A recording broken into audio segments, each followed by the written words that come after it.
સમાચાર મળી રહ્યા છે ગાંધીનગરથી કે જ્યાં એમએલએ ક્વાર્ટરમાંથી યુવક યુવતી ઝડપાયા છે। કોંગ્રેસના એમએલએ અનંત પટેલના ક્વાર્ટરમાંથી બે યુવક યુવતી ઝડપાયા છે। રાત્રે 2 વાગ્યે પોલીસને આ મામલે જાણ થઈ હતી।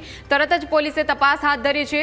પોલીસે એમએલએ ક્વાર્ટરમાંથી કપલને ઝડપ્યા અને તપાસ હાથ ધરી છે। આ મામલે ધારાસભ્યના પીએના પરિચિતમાં આ કપલ છે તેવી વિગતો સામે આવી છે।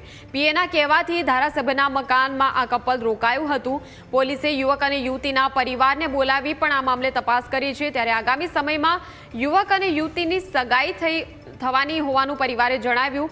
પોલીસે પરિવારનું નિવેદન નોંધ્યા બાદ યુવક અને યુવતીને છોડ્યા હતા।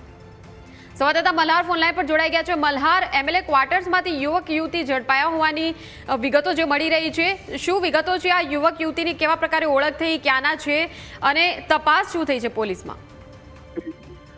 મયુરી, નજર કરીએ તો જે રીતે ગત મોડી રાત એટલે કે રાતના 2 વાગ્યાની આસપાસ જે છે તે કોંગ્રેસના જે વાસદાના જે ધારાસભ્ય છે અનંત પટેલ, તેના નિવાસ સ્થાને જે છે તે યુવક અને યુવતી જે છે તે પહોંચ્યા હતા। જોકે આ મામલે એક શખ્સે જે છે તે ગાંધીનગર પોલીસ સ્ટેશનને જાણ કરી, એટલે સેક્ટર 21 પોલીસ મથક જે છે તે તુરંત ઘટના સ્થળે પહોંચી હતી ને યુવક યુવતીની પૂછપરછ શરૂ કરી હતી। જેમાં યુવકે જણાવ્યું હતું કે ધારાસભ્યના પીએ જે છે તે તેના પરિચિત છે અને તેની સાથે સંપર્ક કરીને જે છે તેઓ અહીંયા આગળ રાત્રિ રોકાણ માટે આવ્યા હતા।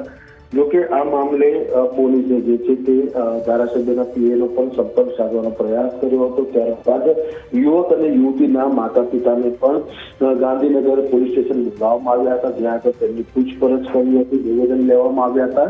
તે દરમિયાન માતા પિતા એટલે કે યુવક અને યુવતીના માતા પિતાએ પણ સ્વીકાર કર્યો હતો કે યુવક અને યુવતી જે છે તે બંનેની સગાઈ જે છે તે થોડાક મહિના બાદ જે છે તે થવાની છે અને તેઓ ખરીદી અર્થે જે છે તે આવ્યા હતા અને ગાંધીનગર રોકાયા હતા અને ત્યારબાદ બીજા દિવસે પણ તેમને જે છે તે અમદાવાદમાં સગાઈની ખરીદી કરવાની હતી।